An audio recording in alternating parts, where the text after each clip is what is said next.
Ya, y ahora, ¿cómo va para compartir pantalla?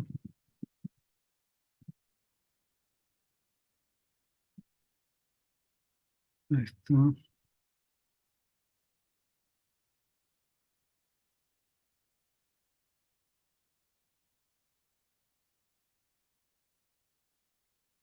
Ahí está. ¿Se ve? Sí, doctor, sí se ve. Ya, excelente. Bueno, hemos entrado de milagro, no sé cómo. Ya, tú me avisas para comenzar. Sí, 5 minutos que entren los alumnos, por favor, porque hay 56. Ya, listo.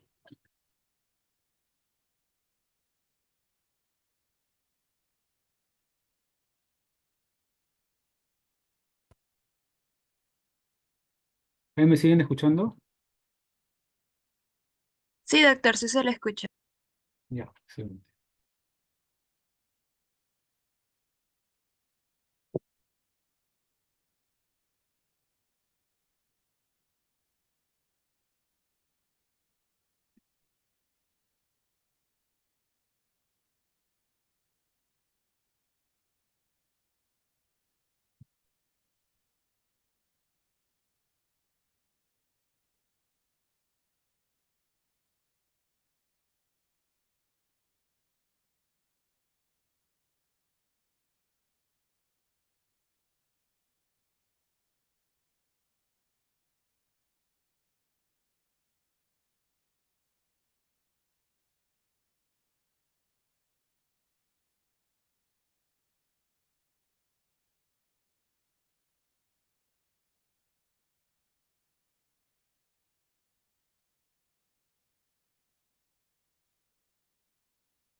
Buenas tardes.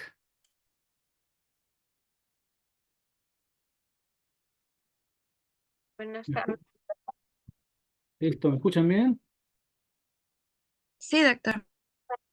Y se ve la pantalla completa, ¿correcto? Sí, sí se ve completo, doctor. Gracias. Listo, muy bien, chicos. Buenas tardes con todos.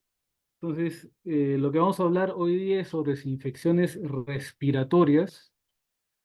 Y dentro de las infecciones respiratorias, obviamente, la más frecuentes después del resfriado común es la faringoamigdalitis, adenoiditis, otitis media, rhinosinusitis y obviamente la neumonía, que no la vamos a tratar. Vamos a tratar más que todo las infecciones de la vía aérea superior. Vamos a tratar las cuatro primeras. Si bien es cierto, en el temario no está rinosinusitis, me parece extraño, en el ciclo pasado sí estaba, me parece importante que ustedes lo den de conocer, por eso lo he incluido. Entonces vamos a ir rápidamente con lo que es faringoamigdalitis, ¿no? Es la inflamación de la mucosa aérea alrededor de la zona faríngea y amigdaliana. Habitualmente es de origen infeccioso, es un cuadro agudo, febril, y la causa más frecuente en pediatría de lejos es la viral, ¿correcto? La causa más frecuente es viral. Acá ven ustedes todos los virus que pueden producir faringoamigdalitis, comenzando por el rinovirus, que es el virus del resfriado común, llegando hasta el SARS-CoV-2. Pero recuerden que también ha habido otros coronavirus que siempre nos han acompañado y que iban causando faringoamigdalitis, llegando a virus más agresivos como la adenovirus, que produce también compromiso conjuntival. Hace poco hemos tenido y siempre tenemos todos los años epidemias de adenovirus y la característica es que estos niños, aparte de faringoamigdalitis, tienen conjuntivitis, ¿correcto? Pero en general, cualquiera de estos virus, cuando comienza el cuadro, vamos a ver fotografías más adelante, de las amígdalas hipertróficas congestivas, que son indistinguibles. Y en el transcurso de los días se presentan características que nos permiten diferenciar, por ejemplo, el caso de la enterovirus, días después de esta fase aguda, común en todas las faringoamigdalitis agudas, se comienzan a aparecer las lesiones ulcerativas en la orofaringe que son dolorosas y no permiten que el niño coma, ¿no? La llamada Pargin, producida por el Coxsackie, ¿no? El Coxsackie. Y también hace poco, si tienen ustedes familiares que están en edad escolar, habrán escuchado que acabamos de pasar por una epidemia de síndrome boca-mano-pies, que comienza con una faringoamigdalitis y luego ya comienzan a aparecer las lesiones en la palma de las manos, los pies y la boca, ¿no? Otras causas menos frecuentes pero importantes de faringoamigdalitis viral es la mononucleosis infecciosa. Y esto es interesante porque si ustedes dan antibiótico va a aparecer una erupción. Una forma de distinguir la mononucleosis infecciosa es que hay un gran componente de activación del sistema linfático, adenoideo, o sea, los ganglios básicamente hay una gran adenopatía con hepatoesplenomegalia, ¿no? Nunca olvidar la influenza A y B, estamos en plena epidemia de influenza. Acuérdense ustedes que la influenza fácilmente se contagia y fácilmente se complica con, con, este, con la afectación bronquial, crisis asmáticas, bronquiolitis y facilita la neumonía por neumococo, ojo, influenza.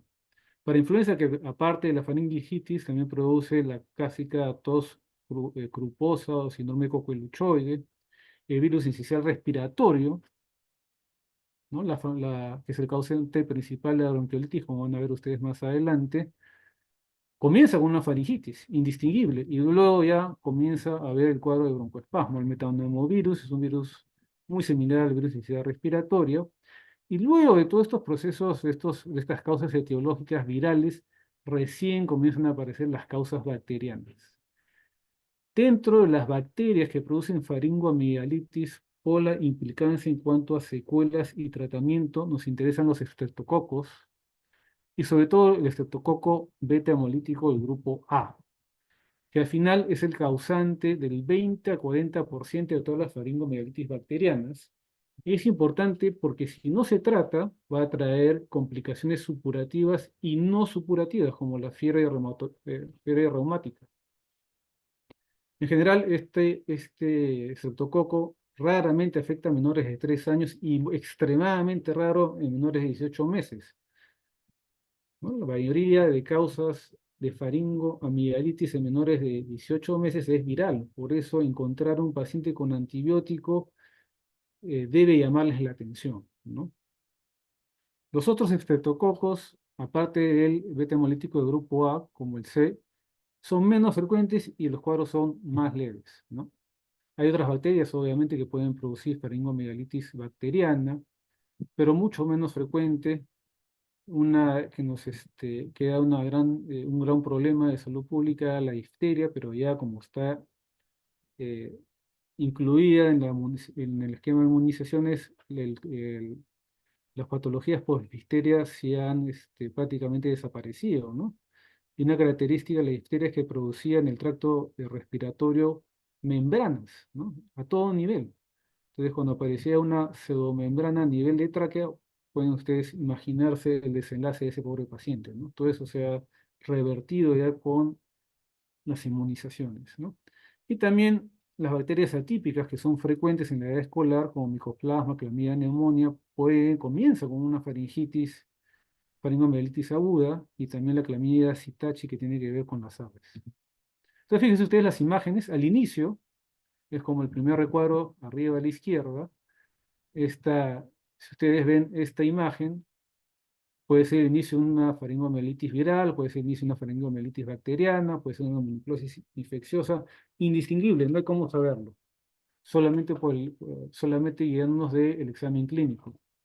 A la derecha, el costado, ven ustedes una faringomielitis clásica, imagen con el exudado que habitualmente vemos en las faringomielitis bacterianas. Y abajo tenemos una imagen de la época en la cual había difteria. Fíjense ustedes cómo se están formando las pseudomembranas, ¿no? Que al final llegan a ocluir la vía aérea. Entonces, lo más importante, perdón, es tener en cuenta, tratar de alguna manera distinguir si estamos frente a una amigdalitis viral o bacteriana, teniendo en cuenta otros hallazgos clínicos e historia clínica que nos lleve a pensar o apoyar, en este caso, que sea viral. Generalmente, cuando hay una faringomielitis viral, otras mucosas están siendo afectadas. Entonces, podemos encontrar en el paciente conjuntivitis, rinorrea abundante. La afonía es una característica de etiología viral, ¿no? Las cuerdas vocales se inflaman por infecciones virales, no por infecciones bacterianas. También el adenovirus, por ejemplo, no solamente produce problemas respiratorios, sino también simultáneamente afecta otros aparatos, por ejemplo, el aparato digestivo, afecta la mucosa del aparato digestivo y estos pacientes simultáneamente, aparte del cuadro respiratorio, van con diarreas. Entonces, todo ese conjunto de aparición simultánea de síntomas en varios aparatos nos debe llevar a pensar que estamos frente a un proceso viral. También los exantemas, o sea, la aparición de lesiones en la piel, nos debe también orientar hacia un proceso probablemente viral.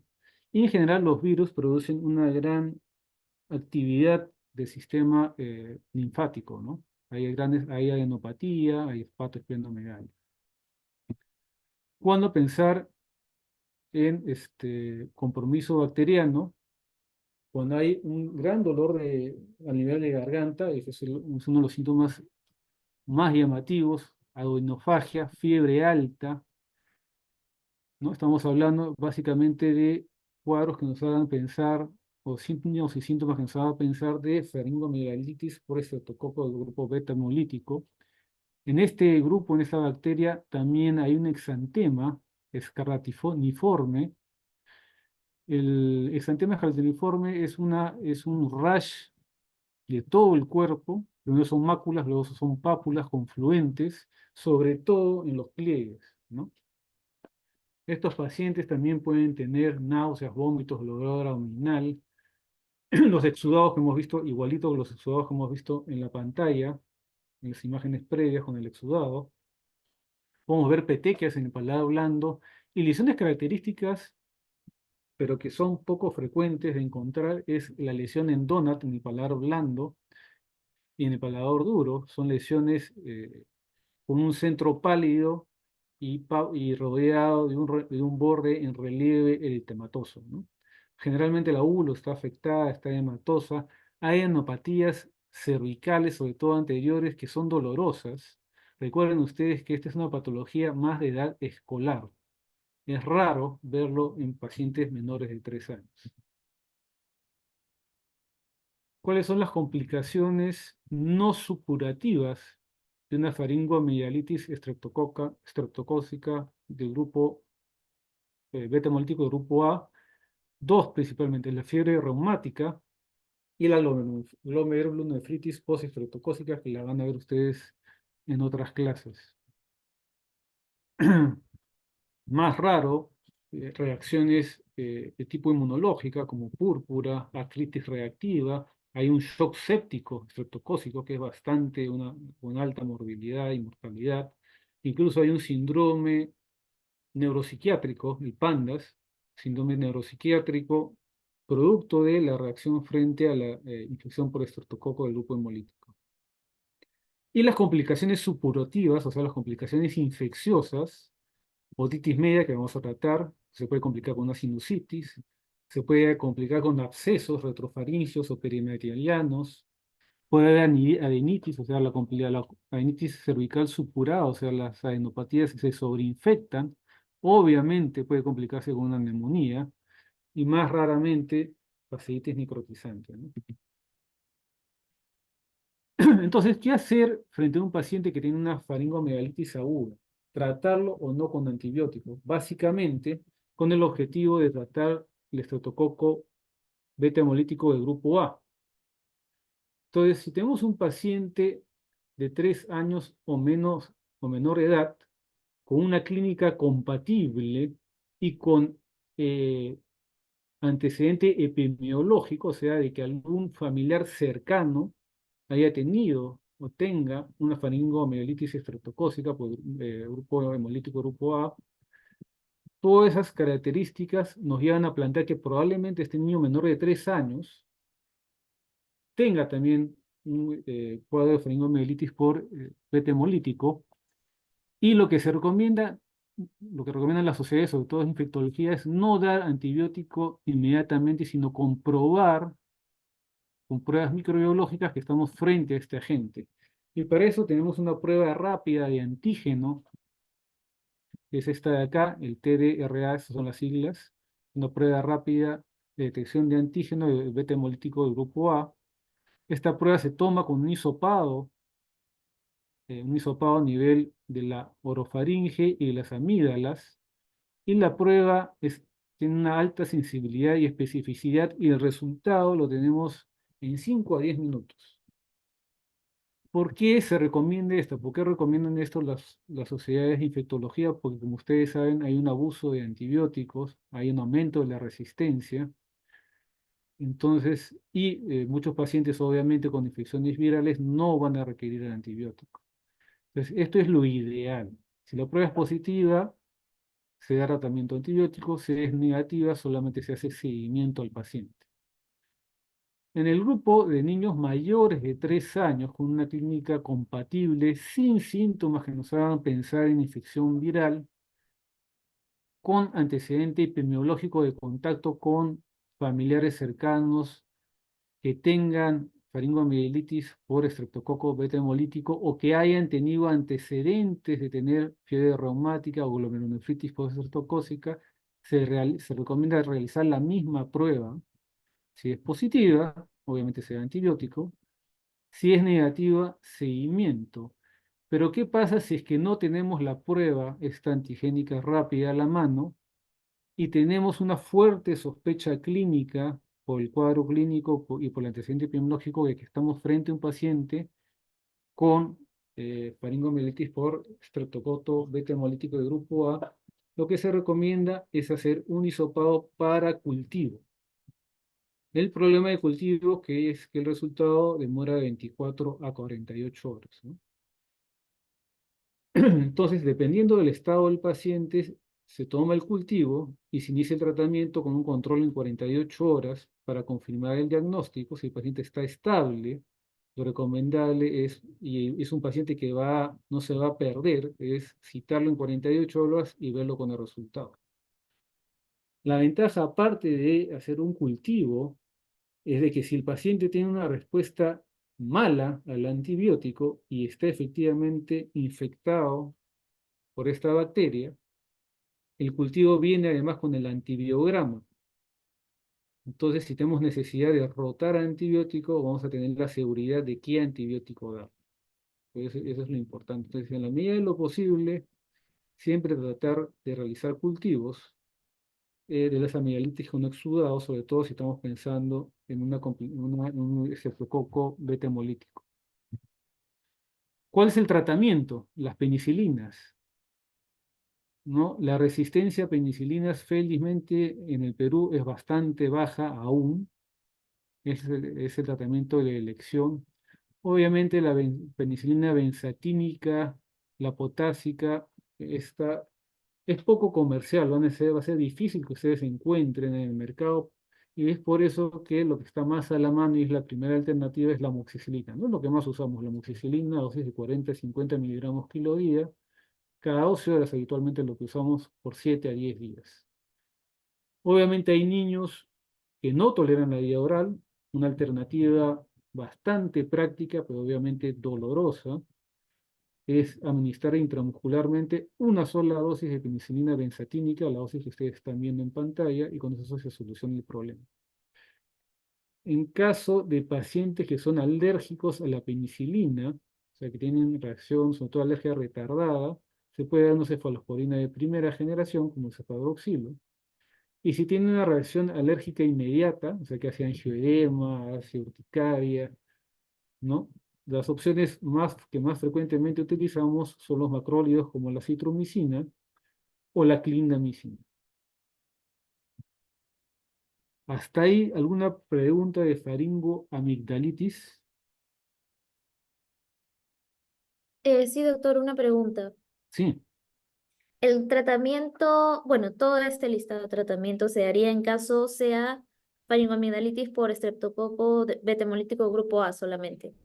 correcto, correcto. O también, Ese es el objetivo principal, porque es el que trae más consecuencias.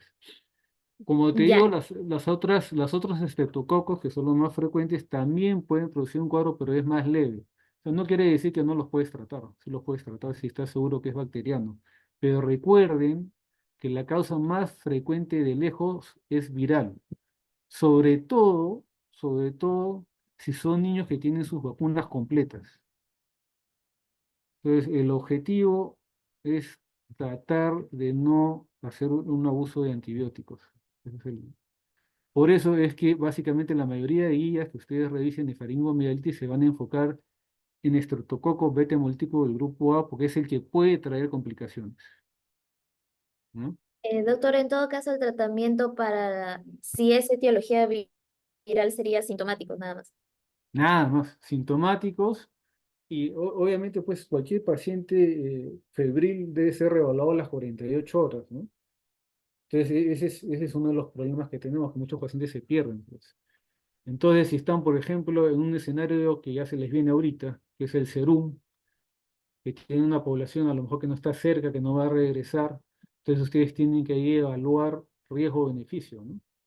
Si hay sospecha que no están seguros, ustedes piensan que es una amigdalitis bacteriana, no tienen cómo comprobar qué bacteria es, tratarlo es lo mejor, ¿no?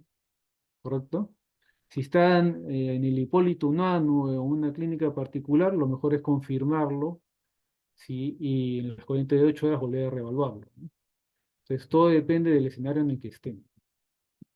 ¿Sí?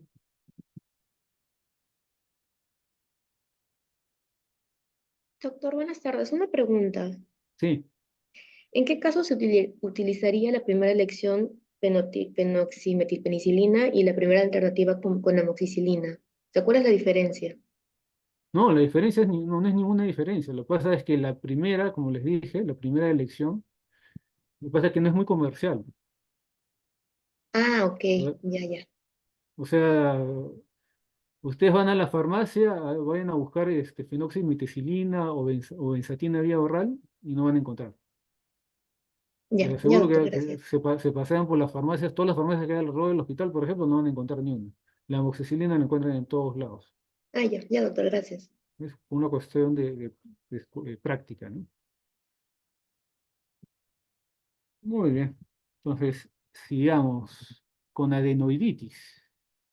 Bueno, la adenoiditis es la inflamación aguda del tejido del anillo de Waldeyer, ¿no? ¿Cuál es el anillo de Waldeyer? Está formado por las adenoides, las amígdalas palatinas y las sublinguales. Por lo tanto, generalmente, cuando piensen ustedes en adenoiditis, van a tener también amigdalitis asociada, ¿no? Es una enfermedad más de escolares y preescolares, que ven ustedes arriba, donde están ubicadas las adenoides, ¿no? La adenoide normal, y cuando se inflama, crece de tamaño. Y por el sitio donde se ubica va a producir dos grandes problemas y de estos podemos deducir todo el cuadro clínico. Fíjense ustedes, ¿no? Si esta estructura crece, justo en este nivel está la trompa de Eustaquio. Entonces, si crecen las adenoides, va a ocluir la trompa de Eustaquio y por lo tanto, la primera complicación van a ser las otitis. Segunda complicación, también fácil de ver gráficamente, es que la hipertrofia de adenoides o las adenoides grandes van a dificultar la ventilación nasal. ¿Sí? Se ve claramente cómo van a obstruir. Entonces, estos niños van a tener dificultad para ventilar por la nariz y van a tener un cuadro clínico que se deriva exactamente de este hecho, simplemente el hecho de no poder ventilar por la nariz. Es decir, van a tener una obstrucción nasal crónica sin rinorrea, y eso lo van a decir los papás, ¿no? Doctor, está con la nariz tapada, pero no le sale nada de moco. Comienzan ustedes a sospechar en adenoiditis. Doctor, mi hijo tiene 6 años, pero ronca como el abuelo. Parece que estuviera borracho. Exactamente. Al toque tienen que pensar en hipertrofia o adenoiditis. ¿Y por qué roncan? ¿Y por qué en la noche? Porque durante la noche, cuando uno duerme, se relaja la musculatura de toda esta zona y al relajarse va a tener al colapso. Y si ustedes tienen una obstrucción de este nivel, va a haber sonido, va a haber ronquido. ¿Correcto? Va a tener obviamente una voz nasal. Cuando estos pacientes se enferman van a tener una tos irritativa porque va a producir una irritación, una inflamación a ese nivel de la mucosa circundante. Y ojo, esto es bastante importante. Como los niños roncan, van a tener episodios de hipoxemia transitoria durante el sueño. Son niños que los padres, los tutores, los profesores le van a decir, oye, su niño se para quedando dormido en el colegio. Se acuesta muy tarde, seguro. ¿No? Van a tener problemas cognitivos de aprendizaje porque se quedan dormidos. Y es más, puede llegar al extremo de haber apneas obstructivas del sueño. Y cuando hay apneas obstructivas del sueño, se ha comprobado que a largo plazo estos niños pueden hacer hipertensión arterial, no solamente problemas cognitivos. Todo derivado de simplemente el hecho de obstruir el flujo libre a través de las fosas nasales. Esto va a llevar a que los niños habitualmente paren con la boca abierta, respiren con la boca, no por las fosas nasales. Entonces hay también una alteración del crecimiento facial. Con algunos grupos hemos visto en consultorio la fascia adenoidea, ¿no? Que es característica. Ustedes la ven, basta que la vean una vez y no se van a olvidar, ¿no? Son niños que tienen la boca abierta, se le ven los dientes, ¿no? Y cuando examinan la cavidad oral, la bóveda, ¿no? El paladar es ojival, ¿no? Es bastante pronunciado. Complicaciones también, las podemos deducir las complicaciones fácilmente por la ubicación de las adenoides, otitis, van a ser niños con otitis recurrente y también sinusitis, ¿no? El diagnóstico es clínico, ¿no? El diagnóstico es clínico, igual que la faringomielitis, el diagnóstico es clínico. Pruebas auxiliares, las más utilizadas, es la radiografía de Kaun faríngeo que ven ustedes acá, pero esto está quedando en desuso, entre comillas, porque se ha visto que no hay una relación entre la imagen y el cuadro clínico. Y aparte recuerden ustedes que la radiografía es una foto, por decirlo así, en dos planos, ¿no? De dos dimensiones nada más, no vemos profundidad. Entonces, por ejemplo, podemos tener, acá sí se ve claramente el tejido aumentado de tamaño y cómo disminuye el calibre de la columna de aire. Pero a veces hay pacientes que no se ve este aumento antero-posterior, sino que más bien las adenoides crecen lateralmente y producen el cuadro clínico. Por lo tanto, actualmente el gol estándar para confirmar el diagnóstico de hipertrofia de adenoides es la nasofibroscopía, ¿no? La visualización directa. Acá se están viendo cómo se ven las adenoides una vez que el endoscopio entra por la fosa nasal, ¿no? El tratamiento es médico, ¿no es cierto? El tratamiento es médico. Si piensan que si hay una complicación bacteriana, es exactamente igual tratar una faringoamigdalitis que una adenoiditis. ¿En qué casos debe irse a la cirugía? En los casos en los cuales la obstrucción es tan severa que incluso durante el día los pacientes tienen este problema en forma crónica más de 6 meses. Ojo, que hay que tener en cuenta que los niños en general tienen una respuesta exagerada, por decirlo así, de todo lo que es el sistema adenoideo, o sea, amigdalitis, las amígdalas, perdón, el tejido, los ganglios y las adenoides. Ustedes cuando veamos niños o vean niños en consultorio van a ver que es frecuente también que los papás le dicen, doctor, tiene pelotitas, tiene pelotas ahí, cada vez que se enferma se le hinchan pelotas ahí pelotitas en el cuello, son las adenopatías cervicales. Y eso es frecuente, eso es común, eso es normal. Conforme el sistema inmune va madurando, esa respuesta exagerada disminuye. Y lo mismo pasa con las adenoides. Entonces, la tendencia es que conforme los niños vayan creciendo, la tendencia natural es que la hipertrofia de adenoides disminuya de tamaño. Entonces, son raras las causas por las cuales un niño tendría que ser operado. De entre esas causas en esos casos en los cuales tienen que recibir un tratamiento quirúrgico, que tenga una obstrucción nasal crónica más de 6 meses, que haga otitis recurrente o rinosinusitis recurrentes o crónicas. Esas son las causas más frecuentes. Y el caso extremo, que también es una indicación sí o sí de cirugía, es cuando estos niños hacen apnea obstructiva del sueño. Niño que hace apnea obstructiva del sueño y se confirma que tiene hipertrofia de adenoides, tiene que ir a sala de todas maneras. ¿Correcto? Hasta ahí, preguntas o dudas de la adenoiditis.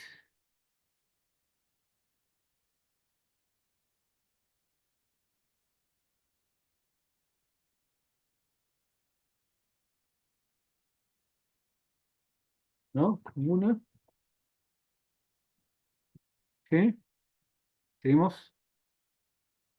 Por favor, si tienen alguna duda, pregunta, me la dicen en voz, porque por algún motivo no puedo leer los comentarios. Listo, seguimos entonces con la rinosinusitis. La rinosinusitis también es una patología frecuente que vemos en pediatría. Eh, bueno, obviamente es la inflamación no solamente de la mucosa nasal, sino de los senos paranasales. La causa más frecuente es infecciosa, pero ojo, que hay un factor importante alérgico, sobre todo en nuestro país y sobre todo en Lima, es frecuente la rinosinusitis de tipo o etiología alérgica. Dentro de las causas infecciosas, de lejos, fíjense ustedes, más del 90% son virales, pero sí se puede comenzar como virus y sobreinfectarse y convertirse en bacteriano. Bueno, son definiciones, ¿no?, que ustedes deben tener en mente, ¿no? Es para conocimiento más que todo. Se dice que es aguda cuando es menos de un mes de duración y luego de ese mes resuelve completamente.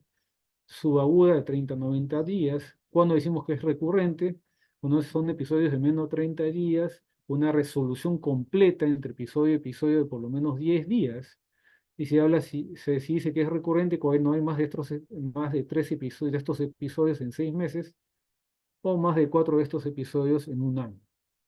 Crónica cuando es más de 90 días, y reagudizada es lo mismo que crónica, solamente que aparte de los síntomas eh, que siempre está teniendo el paciente, se añade uno nuevo, por ejemplo, fiebre. Entonces acá están los senos paranasales, los senos frontales y los maxilares, que son los que con mayor frecuencia y facilidad se ven en la placa de senos paranasales. Los senos etmoidales que no son visibles en la radiografía de senos paranasales, tenemos los anteriores y los posteriores. Y las complicaciones, que vamos a ver más adelante, también las podemos deducir simplemente por anatomía, ¿no? Fíjense ustedes, el esfenoidal y los etmoidales están muy cerca de la base del cráneo, mejor dicho, en la base del cráneo, y ahí podemos deducir las complicaciones, ¿no? Los senos frontales también. En general se dice que el 1% de los niños van a presentar sinusitis cada año.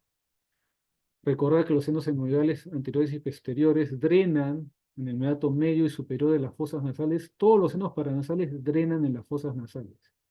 Por lo tanto, cualquier inflamación, cualquier causa que lleve inflamación de la mucosa nasal puede potencialmente complicarse con una sinusitis, porque los senos paranasales no tienen dónde drenar. Entonces, los senos etmoidales están presentes desde el nacimiento, crecen rápidamente hasta los 7 años y llegan a su máximo desarrollo en la adolescencia. Los senos maxilares, desde el nacimiento, están presentes, también se completan en la adolescencia. Los frontales, fíjense ustedes, ¿no? Los frontales recién a partir del año de edad comienzan a desarrollarse y radiológicamente son visibles recién a los 6 años. Entonces, si estamos pensando en una sinusitis frontal, en un paciente, por ejemplo, de 4 años, no tiene sentido pedir una radiografía. Los senos esfenoidales, como les dije, solamente son visualizables con tomografía. Dentro de las causas bacterianas, las bacterias más frecuentes son el neumococo, el Haemophilus influenza y la Marroxella catarrhalis.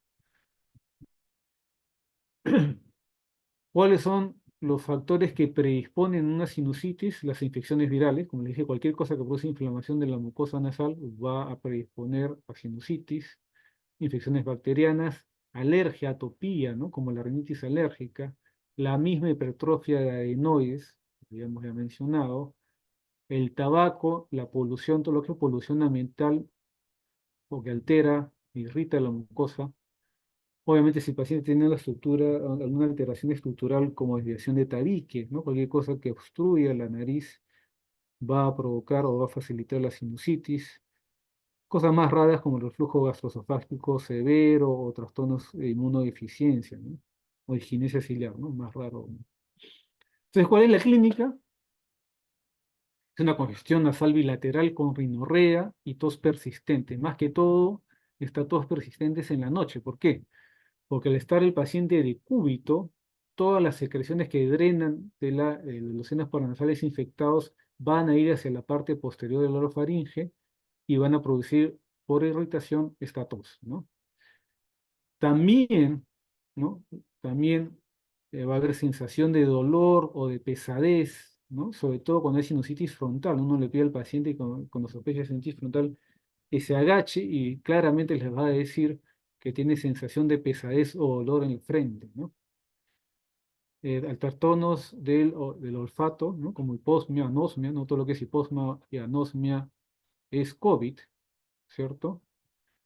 Cuanto más pequeño es el cuadro clínico, es más inespecífico. La halitosis es frecuente, ¿no? Muchos padres consultan porque dicen que su niño tiene mal aliento y le dicen, tiene mal aliento, es por un problema digestivo, a lo mejor el hígado está mal, ¿no? No tiene nada que ver. La causa más frecuente de halitosis en pediatría, si es que no tiene un problema odontológico, es la rinosinusitis, ¿correcto? Ustedes tienen pacientes con halitosis, tienen que pensar en rinosinusitis. Y obviamente hay signos de alarma, ¿no? Signos de alarma que nos reflejan complicaciones alrededor de las estructuras de los senos paranasales, ¿no? por ejemplo, en problemas de la órbita, del aparato ocular, cuando se afecta el aparato ocular, cuando se afecta el sistema nervioso, más de signos de focalización neurológica, como hipertensión craneana, trastorno del sensorio, convulsiones. Pero en general, cuando comienza el cuadro, o pensamos en un cuadro de rinoceronte, puede haber tres presentaciones, ¿no? Aquí el paciente que comienza con un cuadro aparentemente normal de resfriado común, y recuerden ustedes que el resfriado común, por decirlo así, los síntomas pueden durar hasta 10 días. Pensamos que ya se está complicando, pensamos en una posibilidad de rhinosinusitis si este cuadro de resfriado común se prolonga más de allá de 10 días sin mejoría alguna, ¿no? Sigue con la rinorrea abundante, sigue con la misma tos, y no hay otra explicación, hay que pensar en rhinosinusitis. También tenemos aquellos pacientes que debutan con un cuadro aparatoso, ¿no? Con fiebres altas, ¿no? Y con una rinorrea purulenta franca, ¿no? Y no mucho que pensar. O también aquel paciente que tiene un tercer escenario es aquel paciente que tiene un resfrío común, comienza a ver mejoría inicialmente y luego nuevamente hay un deterioro. Luego aparece fiebre, aparece malestar general, ¿no? Entonces, ese paciente probablemente comenzó con un resfrío común, ha habido una inflamación viral de la mucosa aérea, de la vía aérea superior, pero se ha sobreinfectado.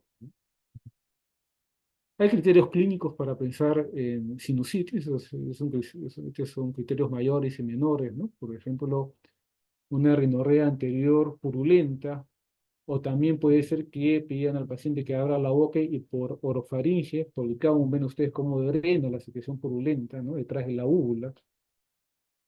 Sensación de dolor a nivel facial, sobre todo cuando hay sinusitis maxilar y frontal, la alteración del olfato, fiebre alta, la halitosis, como les dije, ¿no? Y dolores referidos, ¿no? Incluso puede un paciente quejarse de dolor a nivel dental, ¿no? Cuando hay, por ejemplo, gran compromiso en los senos maxilares, los pacientes se quejan de odontalgia, ¿no? A veces tenían en el dentista y lo que tienen es una sinusitis, ¿no?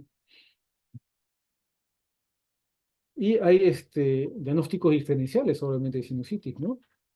Cuadros que no son sinusitis y pueden simular, tienen también rinorrea persistente, obstrucción nasal, tos persistente, por ejemplo, la rinitis alérgica, cuerpo extraño en fosas nasales, algo frecuente en niños pequeños, ¿no? Se meten las cosas a la nariz, pero habitualmente estos pacientes van a tener obstrucción unilateral y la secreción es unilateral, ¿no? La hipertrofia adenoides, que lo hemos conversado, los pólipos nasales, alteraciones del tabique, asma, por el hecho de tener solamente tos, la tos coquiluchoide, la tos ferina, ¿no? Hay varias etiologías que no tienen que ser el diagnóstico diferencial. Nuevamente, en esta patología, en la rinosinusitis, también el diagnóstico es clínico, es clínico. Deberíamos pedir exámenes auxiliares solamente si estamos pensando en complicaciones.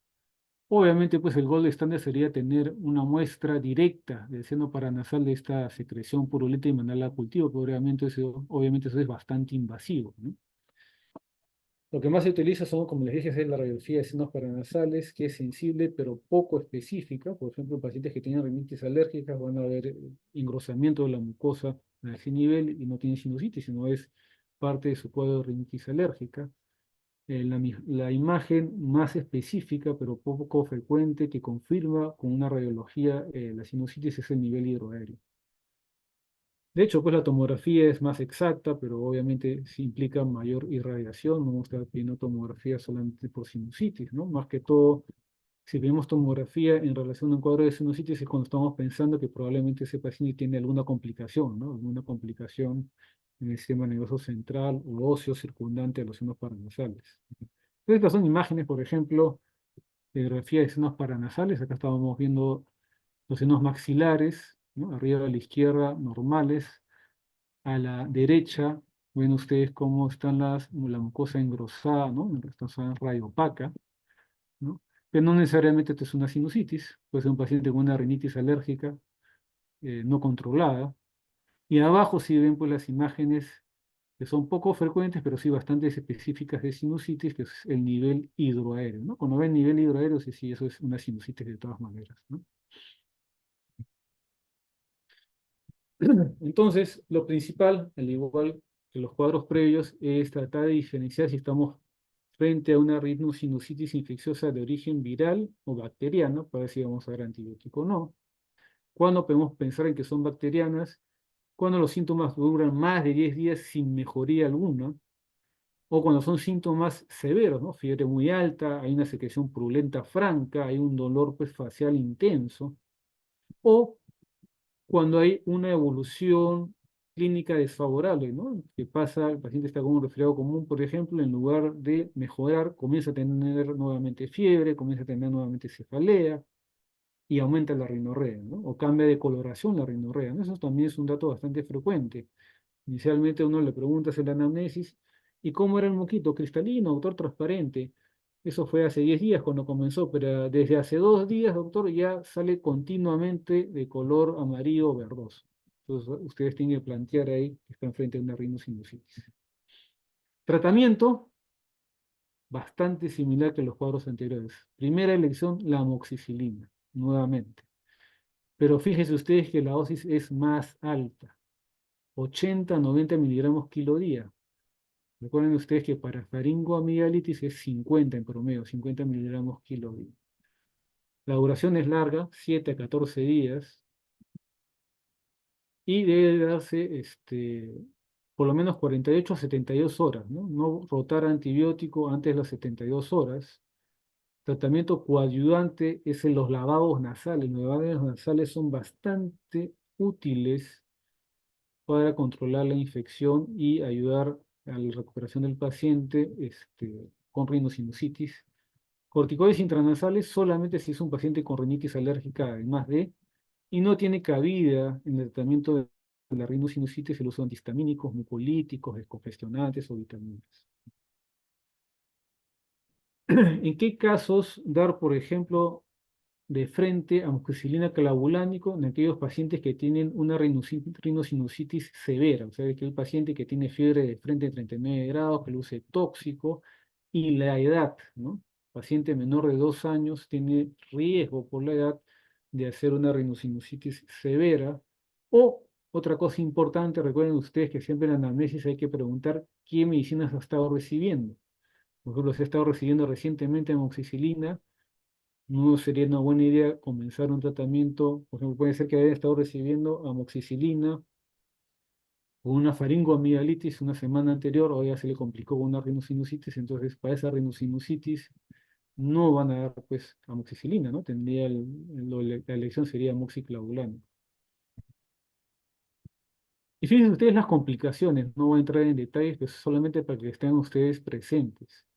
Celulitis periorbitaria, celulitis orbitaria, absceso superióstico, absceso orbitario, y lo más temible que es la trombosis del seno cavernoso, ¿no? Que la mortalidad es altísima. Entonces, todas esas son complicaciones de una rinosinusitis no tratada. Hay que tener ustedes eso en cuenta, ¿no? Obviamente, pues, hipertensión endocraniana, abscesos cerebrales, meningitis, no olvídense. Entonces, es importante reconocer y tratar oportunamente la rinosinusitis. Preguntas de rinosinusitis.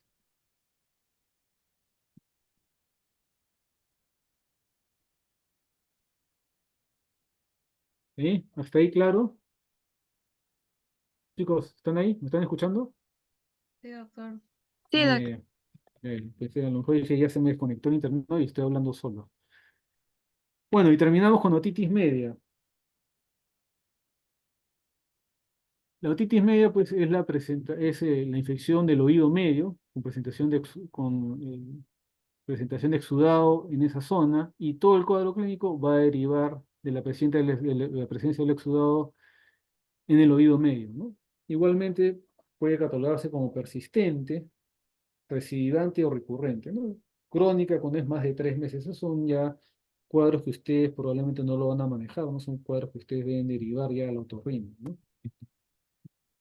El examen auxiliar, bueno, no es un examen auxiliar, no es parte del examen físico que todos deberíamos hacer en todos los niños, ¿no? Aparte de tener su linterna para ver la cavidad oral, deben tener su otoscopio. ¿no? Hasta en la emergencia debe tener uno un otoscopio, ¿no? Entonces a la mano izquierda ven ustedes la membrana timpánica normal y en a la mano derecha la otitis, la imagen clásica de una otitis media, ¿no? Con la membrana timpánica hiperémica y abombada, ¿no? Ustedes ven esa imagen, cuando hacen el examen otoscópico ya no hay duda, esa es una otitis media. También tenemos etiología viral que es frecuente, sobre todo en menores de 2 y 3 años. Dentro de las causas bacterianas, fíjense ustedes, no hay mucho que tratar de recordar, es exactamente los 3 gérmenes iguales que teníamos como causas bacterianas frecuentes en la rhinosinusitis: el neumococo, el Haemophilus y los estreptococos, la Moraxella catarrhalis. ¿Sí? Neumococo, Haemophilus, estreptococo y Moraxella catarrhalis, las causas más frecuentes. Entonces, cuando pensamos en una otitis, ¿y qué hacemos? ¿No?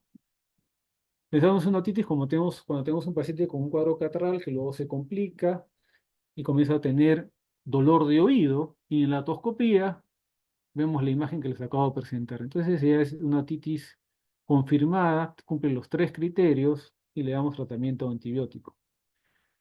Puede ser pues que, por ejemplo, se nos malogró el otoscopio, tenemos todo lo demás, entonces estamos frente a una otitis probable.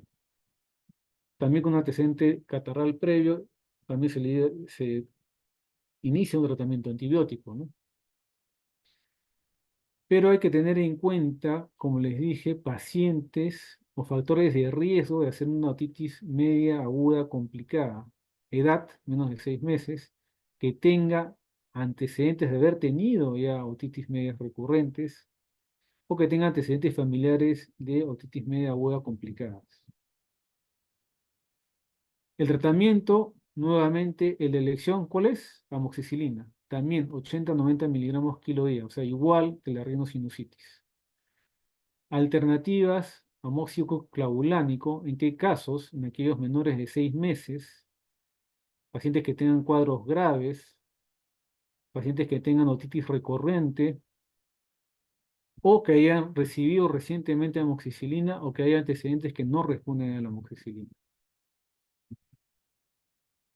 En aquellos pacientes que tienen alergia a las penicilinas, cefalosporina de primera o segunda, y alternativamente los macrólidos como la claritromicina, ¿no? Más raro, otitis refractarias, la levofloxacina. Entonces, este cuadro bastante cargado, solamente quiero recalcar lo siguiente. Una vez que tenemos una otitis media confirmada, si ven el cursor, ¿no? ¿Correcto? ¿Están viendo? Sí se ve, doctor. Ya, perfecto. Entonces, cuando tiene una otitis media confirmada, hay que ver la edad del paciente. Si es un paciente mayor de 2 años, si es un paciente mayor de 2 años, sin ningún antecedente previo de patología, con vacunas completas y que ustedes pueden hacerle el seguimiento a las 48 horas, el tratamiento es solamente seguimiento, no antibióticos, solamente analgésicos y verlo en 48 horas, porque podría ser bastante probable que sea solamente viral. Si es el mismo paciente de 2 años, pero tiene antecedentes de ya haber tenido otitis graves o recurrentes, la elección es dar amoxicilina a la dosis que hemos mencionado. ¿Correcto? Si estamos frente a un paciente entre 6 meses y 2 años, ¿sí? Independiente del antecedente, o sea, perdón, de 6 meses a 2 años, con diagnóstico confirmado de otitis, hay que darle antibiótico. A la cabeza amoxicilina, pero si tiene antecedentes de otitis recurrente, amoxiclavulánico. Y finalmente tenemos al grupo vulnerable, menor de 2 años, sobre todo el menor de 6 meses, en el cual puede hacer una otitis severa. Entonces ahí lo recomendable es comenzar con amoxiclavulánico. Ahora, en aquellos pacientes que hemos decidido dar amoxicilina, puede haber 3 escenarios. Uno que vaya bien y lo damos de alta. Otro en el cual el paciente no está mejorando las 48 horas del control y decidimos cambiar a amoxiclavulánico. Es que el paciente que estamos dando amoxiclavulánico y la evolución es desfavorable, ¿no? Obviamente ese paciente hay que llevarlo ya al otorrino porque ya requiere hacer otros procedimientos. Pero recuerden ustedes que no deben rotar antibióticos antes las 48 horas. Por lo menos tienen que esperar 48 horas para dar respuesta antibiótica. Complicaciones de la otitis media, mastoiditis, parálisis facial, laberintitis, meningitis. Lamentablemente hemos visto pacientes que llegan al hospital con meningitis por una otitis maltratada, abscesos cerebrales, y la complicación más frecuente que es la otitis media exudativa o mucosa, ¿no? En la cual no hay ya un cuadro agudo de fiebre, malestar, pero en el examen se ve pues que hay persistentemente eh, depósito de secreciones en el oído medio, y el problema con estos niños es que van a tener problemas de la audición, ¿no? Y cuando un niño tiene problemas de la audición, tiene problemas de aprendizaje, ¿no? Entonces, ese ya es un tratamiento que lo ve el otorrino porque habitualmente se tienen que poner ya tubos de ventilación, ¿no? Para drenar eso. Es la complicación más frecuente, ¿no? La otitis media exudativa. Muy bien, chicos, ¿alguna duda, pregunta?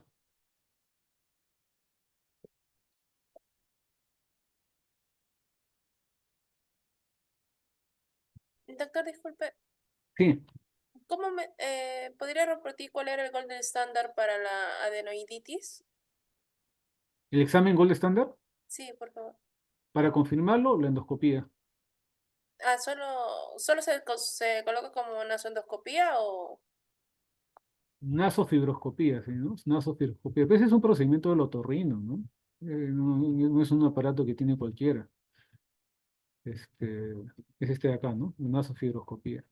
Pero como les dije, el diagnóstico es clínico. El diagnóstico es clínico. Y la clínica ustedes la pueden deducir solamente acordándose de esta figurita. ¿Dónde están las adenoides? Ustedes se acuerdan de esto, ya deducen por simple lógica todo el cuadro clínico. El tratamiento inicial, médico, porque los pacientes que tienen adenoiditis aguda van a tener amigdalitis, ¿no es cierto? Porque es el mismo sistema, el mismo anillo de Waldeyer, todo va a reaccionar igual. Lo que ustedes deben decir o pensar más bien es cuándo tengo que llevarlo al otorrino porque puede ser que este paciente requiera cirugía. ¿Cuándo? Cuando haya apnea obstructiva del sueño, eso es lo más importante, o cuando tenga historia de otitis y de rinosinusitis, ¿no? Paciente que me está haciendo otitis o otitis media y rinosinusitis recurrente, pues tengo que pensar que a lo mejor tiene hipertrofia de adenoides y requiere cirugía, porque si no me va a seguir haciendo las otitis, me va a seguir haciendo la sinusitis.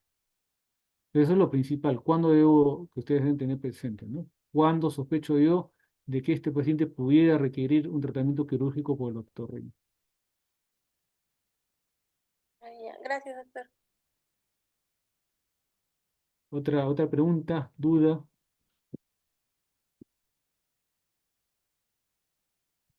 Acá vienen por lo Ustedes menos. dos van a arruinarlo todo. ¿Eh? La ¿Perdón? torre está en llamas. Le cayó un rayo. ¡Wow! Doctor, Sí, en el caso de rinosinusitis, sí. el diagnóstico también es clínico, ¿verdad? Pero mencionó un gol estándar, me parece que un cultivo de Ah, ya. secreción.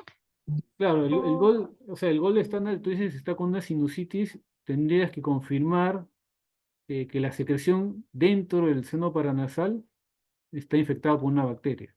Es un procedimiento invasivo, pues eso no se hace en ninguna parte del mundo, ¿no? Lo vas algo en estudios de investigación, pues, ¿no? Es el gol estándar, pero no se hace, o sea, nadie en el mundo te va a punzar el seno paranasal para confirmar un diagnóstico de sinusitis, ¿no? Excepto, pues, casos extremos, pues, que ya es manejo de alta complejidad del otorrino, ¿no? Pacientes que tienen una sinusitis que no mejoran, incurables, ¿no? Es el gol estándar, pero no es una prueba de rutina, ni mucho menos, ¿no? Ni siquiera el otorrino lo hace de rutina eso, ¿no? La prueba auxiliar más usada son las radiografías de senos paranasales, pero como les digo, la imagen que les confirma sinusitis es el nivel hidroaéreo. El problema es que esto es raro, lo ven, no se ve frecuentemente. Lo que más van a ver son imágenes como las de acá arriba. El problema es que esta imagen te la puede dar, por ejemplo, un paciente que está con rinitis, ¿no? Ahorita con una rinitis activa te va a salir así. Por eso la clínica es lo principal, ¿no?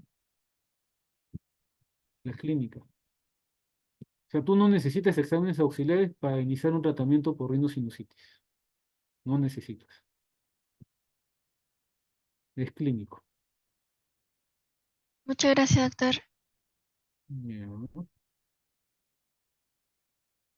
¿Preguntas, dudas? Doctor, una consulta. Sí.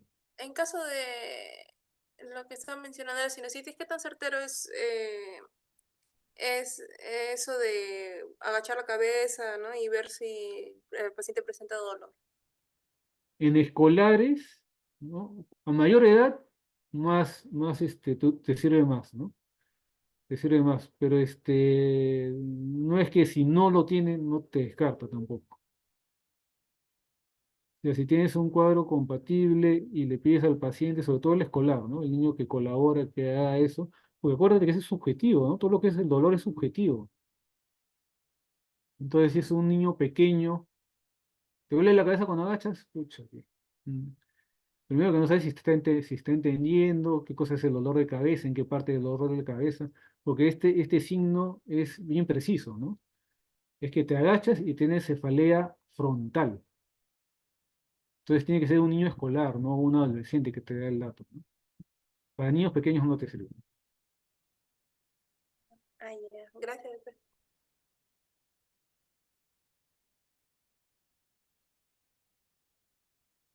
¿Qué más? ¿Preguntas, dudas? Acá vienen 20 preguntas por lo menos, ¿no? La mitad del examen es esta charla. No, mentira. Pero Doctor, disculpe, sí, había mencionado en otitis media una serie de indicaciones de amoxicilina con ácido clavulánico, menores de sí, 6 meses. ¿Podría repetir esa parte? claro. A ver, ¿dónde está?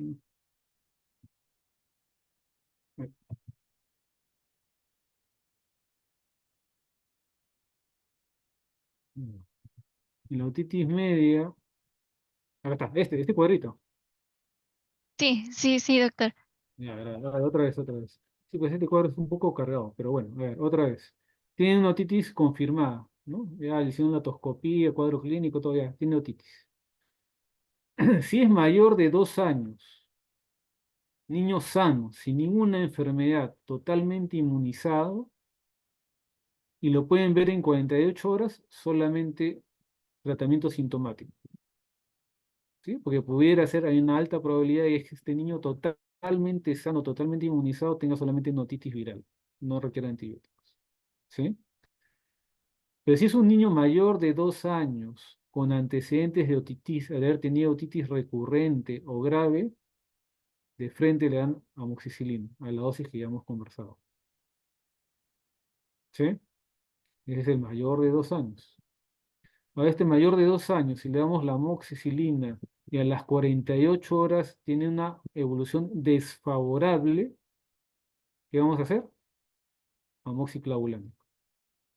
¿Sí? ¿Hasta ahí estamos? Si es un niño mayor de 2 años, perdón, si mayor de dos años, el niño mayor de 2 años es todo este flujo. Si es un niño entre 6 meses y 2 años que tiene otitis previas recurrentes, de frente le llamamos amoxiclavulánico, porque ya ha tenido otitis antes. ¿Sí? Si es un primer episodio, ¿sí? Pero tiene de 6 meses a 2 años, optamos por la amoxicilina únicamente. ¿Sí? ¿Estamos hasta ahí? No. Ahora sí, doctor, ahora sí. Ahora, pero si tiene menos de 6 meses, ese paciente puede hacernos una otitis severa, que se complique fácilmente. Entonces ahí lo sugerido es dar de frente a amoxiclavulánico. ¿Sí? Entonces, en general, si tenemos que dar antibiótico, amoxicilina, la primera elección. Si fracasa la amoxicilina, y para eso tenemos que esperar por lo menos 48 horas, amoxiclavulánico. En el único caso que vamos de frente a amoxiclavulánico es en el menor de 6 meses. ¿Sí? Ahora sí, doctor. Muchas gracias. Ya me estaba confundiendo. Ya, no hay problema, no hay problema. Muy bien, chicos. ¿Alguna otra pregunta, comentario, duda?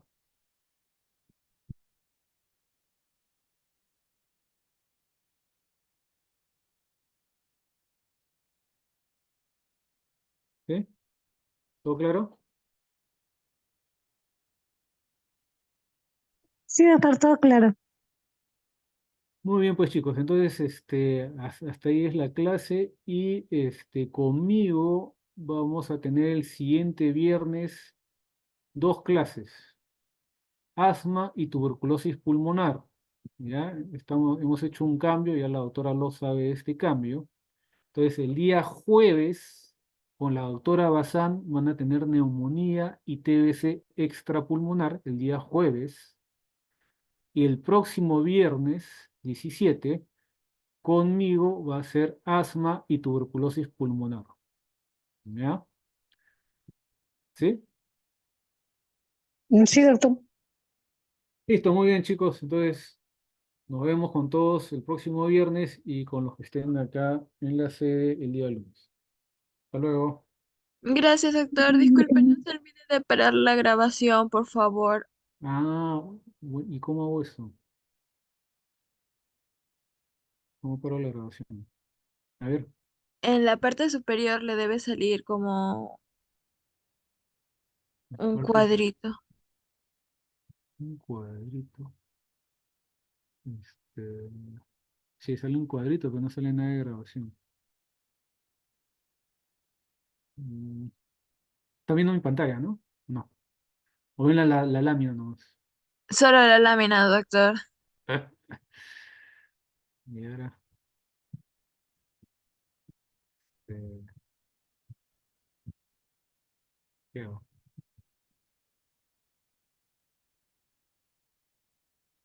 Ah, grabando en la nube, dice. Ya.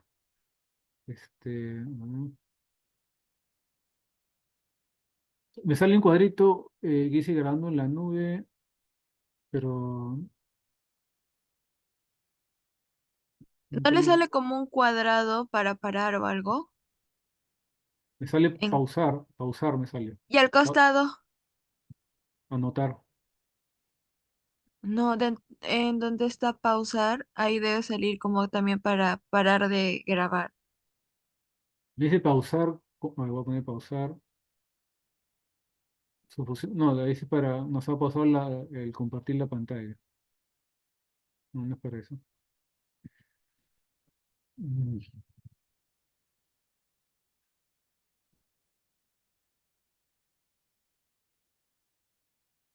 voy a poner dejar de compartir. Y ahí debe salir. A ver, ¿me escuchan? Sí se la escucha, doctor. Dice acá finalizar, ¿será eso? Acá abajo. Ah, no, Eso para no, cerrar. no, no. Detener grabación. Acá está, ya listo. Sí, sí, es. ¿Estás seguro de tener grabación?